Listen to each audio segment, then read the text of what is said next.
हाँ तो प्यारे बच्चों, रासायनिक विज्ञान को हम सरल अंदाज में पढ़ रहे थे।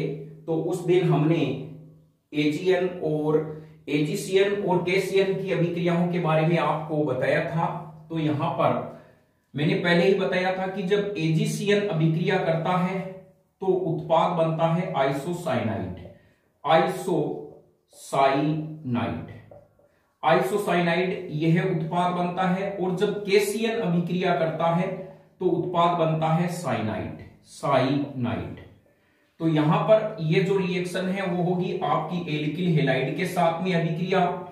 यह डेफिनेट एनसीईआरटी के जो बच्चे देख रहे हैं या सीबीएसई बच्चे हैं उनके लिए है। मैंने पहले ही कहा था इंग्लिश और हिंदी मीडियम में कोई डिफरेंस नहीं है। When the react of AgCN isocyanide to alkyl halide to form a silver cyanide to form isocyanide and the react with potassium cyanide to form isocyanide।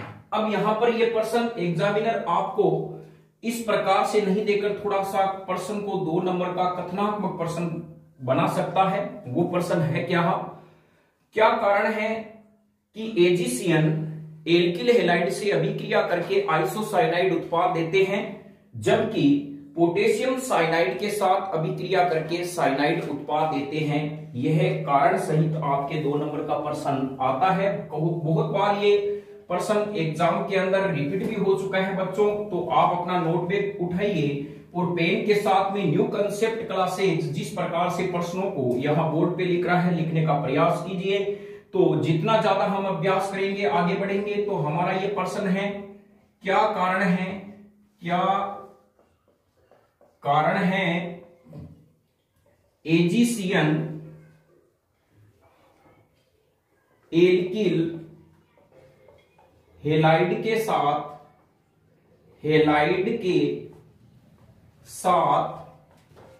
अभिक्रिया करके आइसोसाइनाइड देता है। आइसोसाइनाइड देता है जबकि केसीएन साइनो उत्पाद देता है। तो तैयार है बिल्कुल इस प्रश्न को सोल्व करने के लिए। तो ध्यान रखें प्रश्न है एजीसीएन जब एल्किल हैलाइड से अभिक्रिया करेगा तो क्या उत्पाद देता है क्रिया करके आइसोसाइनाइड जबकि केसीएन साइनो उत्पाद देता है। यह कथनात्मक प्रश्न है, इसको सोल्व करने का प्रयास करते हैं। तो यहां सबसे पहले हम समझने का प्रयास करते हैं प्यारे बच्चों आखिर यह है क्या। तो यहां पर देखिए इस प्रकार का आपके पास में ये कंपाउंड है जिसको सिल्वर साइनाइड कहते हैं। सिल्वर साइनाइड ये जो है सिल्वर साइनाइड। जो हिंदी मीडियम के बच्चे हैं उन्हें ज्यादा इंग्लिश लिखने की जरूरत है नहीं। तो किस प्रकार के क्या देते हैं। और ये जो हमारे पास में है प्यारे बच्चों ये है केसीएन, इसको कहते हैं पोटेशियम साइनाइड। ये इंग्लिश जो हिंदी मीडियम वाले हैं वो हिंदी मीडियम वाले ही वर्ड लिख लें जिससे पढ़ने में। और यह उनके लिए हैं जो ये सोच रहे हैं कि हम इंग्लिश मीडियम के हैं तो हमें किसी भी प्रकार का कोई व्यवधान नहीं हो। तो प्यारे बच्चों इसको आप पोटेशियम साइनाइड ये हो गया और ये हो गया एजीसीएन। अब हम समझने का प्रयास करते हैं। तो यहां पर एक बात ध्यान देने योग्य मैंने पहले ही बताया था बंध के बारे में। एक 11th में अलग से मैटर आएगा कि सहसंयोजक बंध होता है, आयनिक बंध होता है, हाइड्रोजन बंध होता है। इसको पहचानना किस प्रकार से है। तो यहां पर हम एक बात करते हैं आवर्त सारणी के अंदर। तो आवर्त सारणी ये प्यारे बच्चों है क्या एक ट्रक का डब्बा है। क्या है एक ट्रकड़ा है आपके पास में। ये बनी हुई है रोड आपके पास। यहां समझने का प्रयास कीजिए जिससे ही आपके ये कंसेप्ट है एकदम बिल्कुल क्लियर हो जाएगा। यहां पर एस ब्लॉक है, यहां पी ब्लॉक है, यहां डी ब्लॉक है और यहां पे एफ है। अब हम कहेंगे यहाँ आवर्त सारणी में जो बाईं तरफ आते हैं वो एस ब्लॉक के तत्व हैं, दाहिनी तरफ आते हैं वो पी ब्लॉक के हैं, और बीच में जो डी है नीचे एफ ब्लॉक आता है। तो ध्यान रखें, सुरेश पारिक हैं वो अपनी डार्लिंग को बीच में बिठाकर सड़क पर फर्राटेदार चल रहा है। प्यारे बच्चों समझ में आ गया होगा, फास्ट चल रहा है, चलेगा किस पर, रोड पर चलेगा। तो ध्यान रखें एफ ब्लॉक है, इसमें हमारे 12th में एक दिया हुआ है एफ ब्लॉक, 2 नंबर का पार्ट दिया हुआ है प्यारे बच्चों। उसमें जो एफ ब्लॉक पूछे जाते हैं वो उनको आवर्त सारणी में नीचे अलग ही स्थान दिया गया है। तो आप समझ गए हैं, एफ ट्रक चलेगी फास्ट किस पे, रोड पे, तो ये रोड का काम करेगा, एफ ब्लॉक या नीचे है। एस सुरेश पारिक डार्लिंग कहां पे आएगी, बीच में आएगी। तो बिल्कुल आपको यहां पर केमिस्ट्री के साथ भूलने की जरूरत नहीं है, एस ब्लॉक बाह्य, पी ब्लॉक दाहिने, डी ब्लॉक मध्यम अवस्था में होता है। अब यहां पर आप कहोगे सर इसका मतलब क्या होता है, तो प्यारे बच्चों यहां देखिए, जब भी कोई एस ब्लॉक और पी ब्लॉक का तत्व आपस में जुड़ा हुआ होगा, 100% आप कह सकते हो उनके बीच में सह संयोजक बंध होगा। बिना आप आंख मीच के, बिना आप दिमाग लगाए आसानी से कह सकते हो sir, when the element of S block and P block are connected to form the ionic bond। यहां पर S ब्लॉक और P ब्लॉक के जो तत्व आपस में जुड़े हुए होंगे आयनिक बंध होगा। पी ब्लॉक का जब कोई तत्व आपस में जुड़ा हुआ होगा प्यारे बच्चों, 100% वहां पर कोवेलेंट बॉन्ड होगा, अर्थात सह संयोजक बंध पाया जाएगा। अब कहोगे डी क्या काम करता है, तो ध्यान रखें, जैसे डी और पी के बीच में दूरी बढ़ती है आयनिक लक्षण बढ़ेंगे। डी जैसे जैसे नजदीक आता जाएगा पी के पास में सह संयोजक लक्षण होगा। जैसे मैं कह सकता हूं कॉपर क्लोराइड में कौन सा बंध होता है प्यारे बच्चों, आपको पता है कॉपर AgAu, और इसके बाद में यहाँ पी ब्लॉक स्टार्ट हो जाता है, बहुत ही नजदीक होता है, तो इसमें होते हैं सह संयोजक बंध।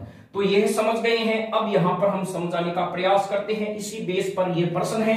कंपटीशन की जो तैयारी कर रहे हैं सेकंड ग्रेड के बच्चे, उनके लिए भी यह महत्वपूर्ण टॉपिक है, क्योंकि 2018 के अंदर जो आरपीएससी ने एग्जाम करवाए थे सेकंड ग्रेड के, उनमें से केमिस्ट्री का पैटर्न बहुत ही इजी आया था और इसी कंसेप्ट बेस पर प्रश्न पूछे गए थे। तो अब मैं यहां पर इस ब्लॉक की शुरुआत यहां से कर रहा हूं। तो प्यारे बच्चों यहां पर हम बात कर रहे हैं एजी। एजी किसका है, डी ब्लॉक का है, और ये पी ब्लॉक का तत्व है। तो अब आप बता दीजिए, मैंने पहले ही बताया था डी ब्लॉक और पी ब्लॉक के बीच जितनी कम दूरी होगी कौन सा बंध होगा, सह संयोजक बंध होगा। तो यह कौन सा बंध है, सह संयोजक बंध, अर्थात हम कह सकते हैं यह सह संयोजक बंध है, अर्थात ये कोवेलेंट बॉन्ड होगा। यदि समझ में आ रहा है लाइक भी ठोके और साथ में इसको सब्सक्राइब और यहां पर शेयर भी करते रहें, जिससे घर बैठे जो भी बच्चे वीडियो देख रहे हैं उनको भी यहां पर हेल्प मिल सके। अब मुझे आप बताइए बिना देखे प्यारे बच्चों, कार्बन और नाइट्रोजन के बीच में कौन सा बॉन्ड होगा। आप कहोगे सर कार्बन तो sp ब्लॉक का है, नाइट्रोजन पी का है, आपके अनुसार तो सह संयोजक बंध होगा। बिल्कुल सह संयोजक बंध होगा। इसका मतलब आपके कंसेप्ट क्लियर होने जा रहे हैं, और धीरे धीरे जैसे भी आप जो न्यू कंसेप्ट क्लासेस से जुड़े रहेंगे तो आपकी केमिस्ट्री बहुत ही स्ट्रांग हो जाएगी, सफलता की चाबी आपके जेब के अंदर रहेगी। तो यहाँ पर ये जो AgCN है बच्चों, यहाँ पर मैं इसकी बात करूंगा तो इसमें सह संयोजक बंध होगा। अब मैं बात कर रहा हूं KCN की। तो अब आपको कहे कि बताओ इनके बीच में कौन सा बंध है, तो ये K है, पोटेशियम S ब्लॉक का है, कार्बन P ब्लॉक का है। S ब्लॉक और P ब्लॉक का जो भी एलिमेंट आएगा कौन सा बंध होगा, आयनिक बंध होगा, अर्थात आयनिक बॉन्ड पाया जाएगा। तो समझ गए हैं यहाँ पर। अब मुझे आप एग्जांपल के रूप में आप बताइए CO2 में कौन सा बंध होता है। प्यारे बच्चों यहाँ देखिए, बिल्कुल हमें केमिस्ट्री को कंसेप्ट से समझना है तो आसानी से समझ में आ जाएगा। CO2 अर्थात कार्बन और ऑक्सीजन दोनों ही P ब्लॉक के हैं, सह संयोजक बंध होगा। यदि आपको कहा जाता है कि यहाँ SO2 में कौन सा बंध होगा, दोनों ही P ब्लॉक के हैं, सह संयोजक बंध। Cl2 में कौन सा बंध होगा, दोनों ही P ब्लॉक के हैं, सह संयोजक बंध होगा। तो यह आप समझ गए हैं। NaCl में कौन सा बंध होगा प्यारे बच्चों, N S ब्लॉक का है, क्लोरीन P ब्लॉक का है, 100% इसके अंदर कौन सा बॉन्ड होगा, आयनिक बंध होगा। तो यहाँ आप कंसेप्ट समझ गए हैं। अब हम इस प्रश्नों के आंसर को सोल्व करने का प्रयास करते हैं कि किस प्रकार से इन प्रश्नों को सोल्व करते हैं। तो यहाँ पर हम यहाँ एक बात करेंगे कि इस प्रश्न के अंदर एक शब्द आएगा लिगेंड, यानी जो आपका जो उपसह संयोजक कोऑर्डिनेशन वाला पार्ट है प्यारे बच्चों 4 नंबर का, उसमें पूरे विस्तार के साथ आपको समझाएंगे। लेकिन अभी इस प्रश्न के अनुसार हम लिगेंड होते क्या हैं और किस प्रकार से होते हैं, सिर्फ परिभाषा के अंदर ही समझने का प्रयास करेंगे। तो हमने देखा कि इसके अंदर पहले समझते हैं, जब भी में AgCN डिजोल्व होता है तो क्या देता है प्यारे बच्चों, सहसंयोजक बंद होने से ये Ag और ये Cn एक बार हमारे पास में इस प्रकार से हैं, और जो KCN है ये क्या होता है, आयनिक बॉन्ड होने से ये इस प्रकार का हमारे पास में क्या हो जाता है, साइनाइड आयन देता है। तो अब इसका आंसर क्या होगा, हम जानते हैं पोटेशियम साइनाइड में कार्बन और पोटेशियम के मध्य आयनिक बंध है, जिससे यह साइनाइड आयन देता है। और साइनाइड आयन में प्यारे बच्चों होता क्या है, इसके पास में जो दोनों के पास में ही क्या होते हैं, लोन पेयर इलेक्ट्रॉन होते हैं, जो अपने इलेक्ट्रॉन युग्म को दान करके बॉन्ड बना सकते हैं।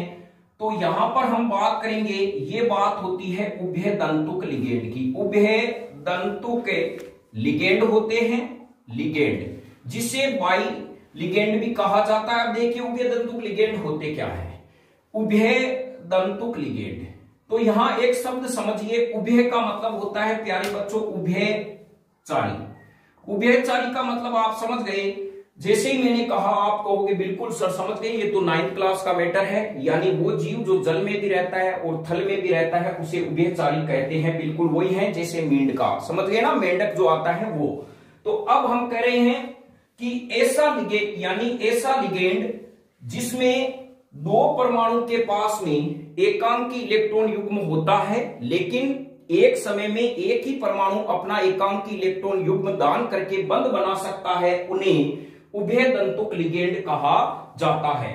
इस लिगेंड में देखिए प्यारे बच्चों, कार्बन के पास भी एकांकी इलेक्ट्रॉन युग्म है और नाइट्रोजन के पास में भी एकांकी इलेक्ट्रॉन युग्म है, लेकिन KCN में आयनिक बंध होने से ये कार्बन और नाइट्रोजन दोनों ही अपने एकांकी इलेक्ट्रॉन युग्म एल्किल समूह को दे सकते हैं, लेकिन कार्बन कार्बन के बीच में जो बंध बनेगा वो कार्बन और नाइट्रोजन की तुलना में क्या होगा प्यारे बच्चों, ज्यादा स्थायी होगा। जब आपको कहा जाता है कि एक कार्बन है और एक नाइट्रोजन है, ये दोनों ही कह रहे हैं कि भैया हम बंध बना सकते हैं, लेकिन ये कहेगा मैं भी बना सकता हूं, ये कहेगा मैं भी बना सकता हूं, और किसके साथ में बंध बनाने की बात हो रही है, इसके साथ में बंध बनाने की बात हो रही है।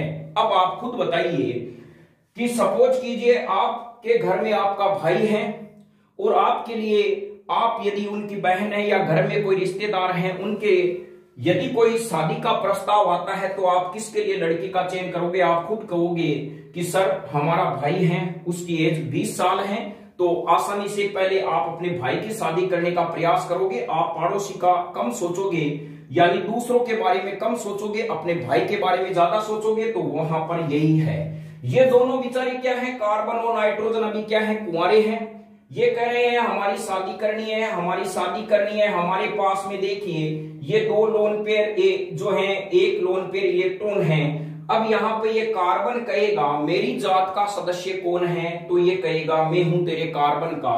तो यहाँ पर जब ऑर्गेनिक केमिस्ट्री की बात हो रही है प्यारे बच्चों, तो जो कार्बन बंध बनाएगा वो ज्यादा स्थायी होगा नाइट्रोजन की तुलना में। तो यहां पर इसीलिए क्या बनता है, साइनो उत्पाद बनता है। तो इसको अभी हम लिखेंगे, पहले समझिए।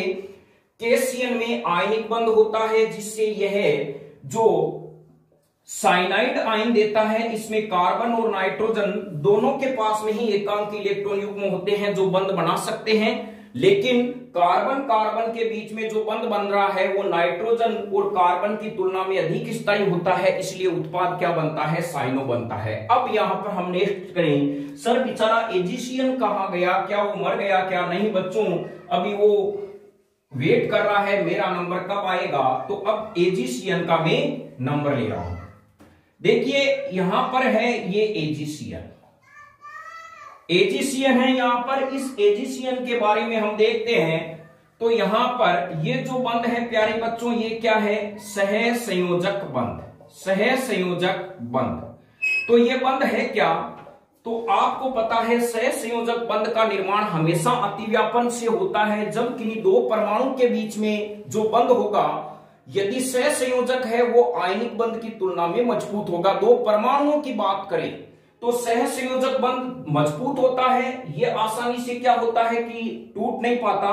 यदि मैं अणु की बात करूं तो दो अणुओं के मध्य यदि जो बंध होता है वो आयनिक बंध है, वो सहसंयोजक बंध से क्या होता है, ज्यादा प्रबल होता है। जैसे मैं यहां बात करूं, मेरे पास में NaCl है और यहां पे NaCl है, एक मेरे पास में है AgCl और एक AgCl, ये दोनों ही क्या हैं, अणु हैं, यौगिक हैं। इनके बीच में जो बंध होगा वो सहसंयोजक होगा, इनके बीच में आयनिक होगा। तो ये जो बंध होगा प्यारे बच्चों, यदि हम बात करें तो यह मजबूत होगा और यह दुर्बल होगा। यानी दो अणुओं के बीच में जो सहसंयोजक बंध होता है वो मजबूत होता है, लेकिन दो परमाणुओं के जो दुर्बल होता है, लेकिन दो परमाणुओं के बीच में जो सहसंयोजक बंध पाया जाता है वो मजबूत होता है आयनिक बंध से, क्योंकि सहसंयोजक बंध का निर्माण हमेशा अतिव्यापन से होता है। तो प्यारे बच्चों, जैसे ही ये एल्किल हैलाइड इसके पास में आता है, एल्किल हैलाइड इसके पास में आता है, तो ये बंध टूट नहीं पाता, जिससे ये कार्बन अपना लोन पेयर इलेक्ट्रॉन दे नहीं पाता। उससे पहले ही ये नाइट्रोजन क्या कर देता है, एल्किल समूह को अपना लोन पेयर इलेक्ट्रॉन उपलब्ध करा देता है, जिससे उत्पाद क्या बन जाता है, आइसोसाइनो उत्पाद बन जाता है। अब हम इसको लिखेंगे, बिल्कुल आप नोट्स के साथ में लिखें और हल करने का प्रयास कीजिए। ये 2 नंबर का प्रश्न है, इसीलिए न्यू कंसेप्ट क्लासेज ने इन पर पूरा फोकस रखा। तो आंसर इस प्रकार से होगा, हम जानते हैं केशियन के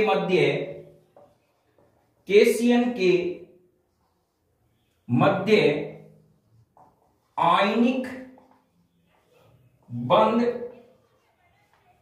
पोटेशियम व कार्बन के मध्य पाया जाता है, जिससे यह साइनाइड आयन CN आयन देते हैं। यह आयन उभय दंतुक लिगेंड के समान कार्य करता है। अतः इस साइनों में कार्बन व नाइट्रोजन दोनों के पास एकांकी इलेक्ट्रॉन युग्म होते हैं, लेकिन कार्बन के मध्य बना बंध CN की तुलना में अधिक स्थायी होता है। प्यारे बच्चों, क्या होता है, अधिक स्थायी होता है। इस कारण उत्पाद साइनाइड बनता है। तो यहां पर हम लिख सकते हैं कि कौन सा उत्पाद बनेगा, इस प्रकार जो उत्पाद है वो कौन सा बनता है, साइनाइड बनता है। इस प्रकार उत्पाद साइनाइड बनता है। साइनाइड यानी इस प्रकार उत्पाद एल्किल साइनाइड बनता है। तो यह आपके कंसेप्ट समझ में आ गया होगा। दूसरे पॉइंट के अंदर हम लिखेंगे कि किस प्रकार से आइसोसाइनाइड उत्पाद बनता है। लेकिन AgCl में Ag व कार्बन के मध्य सहसंयोजक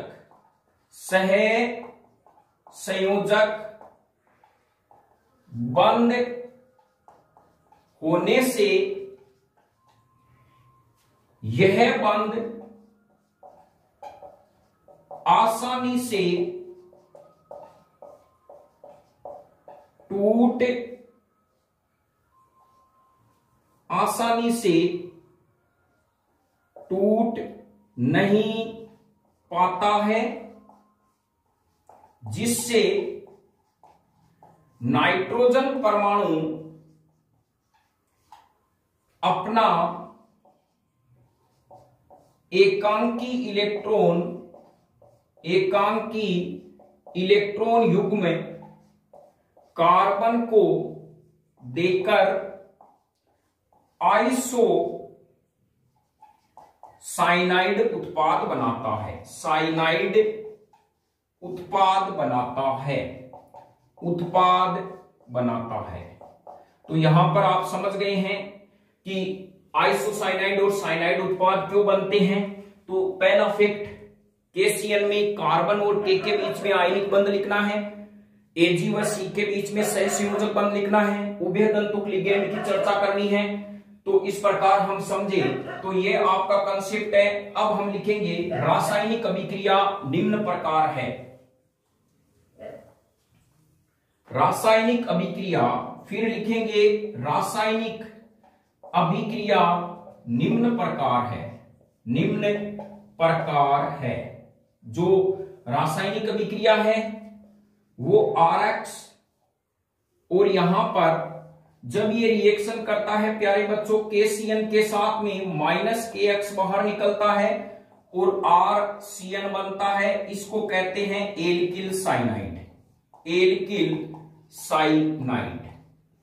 और यदि ये AgCN के साथ में करेगा, -AgX बाहर निकलेगा और क्या बनेगा, RN ट्रिपल बॉन्ड, ये C बनेगा।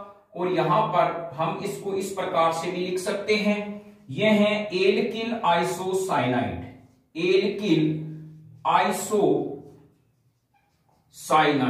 तो यहां पर आप समझ गए हैं क्यों, किस प्रकार से बनता है। तो इस रिएक्शन का आप अभिक्रिया का स्क्रीनशॉट भी ले सकते हैं। तो यह आपके जो 2 नंबर का प्रश्न है वो डिटो छप सकता है, और इसी प्रकार से आप लिखने का प्रयास करें जिससे आपके अच्छे नंबर और मार्क्स आ जाएं। तो अब हम नेक्स्ट प्रश्न की ओर चलते हैं, नेक्स्ट अभिक्रियाओं की ओर चलते हैं। आज हम बनाएंगे कि एक तो हम बनाएंगे नाइट्रो यौगिक, एक बनाएंगे नाइट्राइड यौगिक। नेक्स्ट जो रिएक्शन है वो है नाइट्रो एल्केन बनाना, नाइट्रो एल्केन बनाना। तो ध्यान रखिए प्यारे बच्चों, जिस प्रकार KCl था उसी प्रकार हम एक बार रिएक्शन को समझने का प्रयास करते हैं। ये हमारे पास एल्किल हैलाइड है। जब ये KNO2 से अभिक्रिया करता है तो बनता है KONO, इसे कहते हैं एल्किल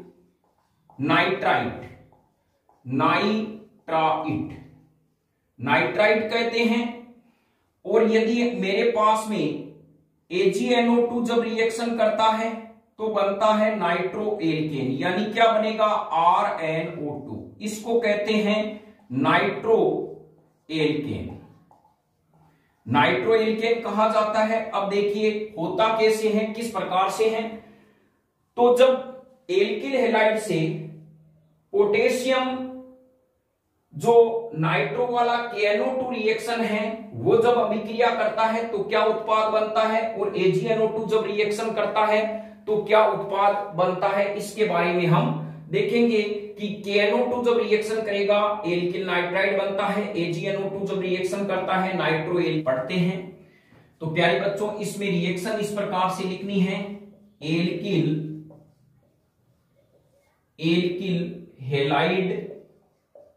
हैलाइड जब रिएक्शन करता है सिल्वर नाइट्राइट से तो जो उत्पाद बनेगा वो नाइट्रो एल्केन बनता है। तो यहां बिल्कुल एकदम एल्किल हैलाइड सरल भाषा में लिखेंगे, एल्किल हैलाइड AgNO2 जब ये रिएक्शन करेगा तो यहां पर क्या होगा, Ag बाहर निकल जाएगा और हमारे पास में क्या प्राप्त होगा, RnO2 प्लस और यहां पे -AgX। नेक्स्ट उदाहरण लेते हैं इसका, C2H5Br प्लस AgNO2, यानी इसका नाम है एथिल ब्रोमाइड, एथिल ब्रोमाइड, और इसका नाम है सिल्वर नाइट्राइट, नाइट्राइट। जब ये रिएक्शन करता है तो -AgBr बाहर निकल जाता है और बन जाता है C2H5NO2, यानी इसको हम कहते हैं नाइट्रोएथेन, नाइट्रोएथेन। तो यह आपकी अभिक्रिया समझ में आ गई होगी। अब इसी प्रकार से नेक्स्ट हमारे पास में है नाइट्राइट बनाना, यानी नेक्स्ट जो अभिक्रिया है इसको एक बार आप उतार ले आसानी से, स्क्रीनशॉट भी ले लें। अब जो नेक्स्ट अभिक्रियाओं के बारे में अध्ययन करेंगे वो है एल्किल नाइट्राइट।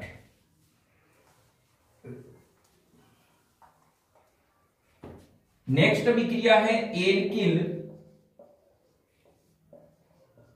नाइट्राइट बनाना। एल्किल नाइट्राइट किस प्रकार से बनाएंगे बच्चों, हम यहां पे कहेंगे कि जब एल्किल हैलाइड अभिक्रिया करता है पोटेशियम नाइट्राइड से, तो हमारे पास में बनता है एल्किल नाइट्राइट, एल्किल नाइट्राइट बनता है। तो यहां पर आप समझ गए हैं रिएक्शन वो की वही सेम, यहां पर हम लिखेंगे KNO2, तो जो प्रोडक्ट बनेगा वो बनेगा RONO। यह ध्यान रखें, इसका नाम होता है एल्किल नाइट्राइड, और यहां पर C2H5Br जब रिएक्शन करता है KONO से, तो यहां पर ये जो KBr है वो प्यारे बच्चों क्या हो जाएगा, बाहर निकल जाएगा और बन जाएगा C2H5ONO। ये एथिल नाइट्राइड इसका नाम हो गया, एथिल नाइट्राइट। इट नहीं है प्यारे बच्चों, ये इट है। नाइट्राइड में, नाइट्रेट में और नाइट्राइड में क्या अंतर होता है, यदि आपको पता है कमेंट बॉक्स में जरूर लिखें, अन्यथा हम नेक्स्ट क्लास में इसको समझाने का प्रयास करेंगे कि जो नाइट्राइड है वो क्या होता है, नाइट्राइड क्या होता है, नाइट्राइड क्या होता है और नाइट्रेट क्या होते हैं। तो यहां पर आप समझ गए हैं कि ये हमारे पास में प्रोडक्ट बनते हैं। अब हम नेक्स्ट इसकी चर्चा करते हैं, भाई ऐसा होता क्यों है कि AgNO2 जब रिएक्शन करता है तो प्यारे बच्चों वही KCN वाला नियम यहां पे फॉलो होता है। AgNO ये इसका क्या होता है, रासायनिक सूत्र होता है। AgNO होता है और KCN का KONO, पोटेशियम नाइट्राइड का सूत्र होता है ये, और AgNO2 सिल्वर नाइट्राइड का सूत्र होता है ये। तो प्यारे बच्चों देखिए यहां पर एक्चुअल में होता क्या है कि इन दोनों के बीच में क्या होता है, आयनिक बंध, आयनिक बंध होता है, और यहां पर ये जो बंध होता है वो होता है सहसंयोजक बंध, सहसंयोजक बंध। तो हमें पता है कि जब पोटेशियम नाइट्रेट की अभिक्रिया एल्किल हैलाइड से कराते हैं तो K और O के बीच में आयनिक बंध होता है, ये आसानी से आयनों में क्या हो जाता है, अलग हो जाता है। तो ये किस प्रकार से टूटेगा, यानी ये K प्लस के अंदर और यहां पर O माइनस और ये लोन पेयर हो गया NO, इसमें ये टूटता है। तो ऑक्सीजन क्या करता है, अपना लोन पेयर इलेक्ट्रॉन एल्किल समूह को दे देता है और क्या बनाता है, एल्किल नाइट्राइड बनाता है। तो यहां पर आप लिख सकते हैं पोटेशियम नाइट्राइड में आयनिक बंध, ऑक्सीजन व पोटेशियम के मध्य आयनिक बंध होता है, जिससे यह ऑक्सीजन पे उपस्थित लोन पेयर एकांकी इलेक्ट्रॉन युग्म है वो एल्किल समूह को आसानी से दे देता है और उत्पाद क्या बनता है, एल्किल नाइट्राइड बनता है। जबकि सिल्वर नाइट्राइड में नाइट्रोजन व Ag के मध्य सहसंयोजक बंध होता है, जिससे यह बंध आसानी से टूट नहीं पाता। तो नाइट्रोजन का जो लोन पेयर इलेक्ट्रॉन है ऑक्सीजन, तो नाइट्रोजन क्या करता है उस समय अपना लोन पेयर इलेक्ट्रॉन किसे दे देता है प्यारे बच्चों, अपना एल्किल समूह को दे देता है। ये ऑक्सीजन को तो देखिए यहां पर देने की कोई संभावना है नहीं, तो यहां पर ये नाइट्रोजन अपना उस समय क्या कर देता है, लोन पेयर इलेक्ट्रॉन एल्किल समूह को दे देता है और उत्पाद क्या बना लेता है, नाइट्रो एल्केन बना लेता है। तो यहां पर आपको समझने की जरूरत है, AgNO2 तो नाइट्रो बनाते हैं, KNO2 क्या बनाते हैं, नाइट्राइड बनाते हैं। अब नेक्स्ट हमारे पास में जो अभिक्रिया आती है वो है हुंस-डिकर अभिक्रिया।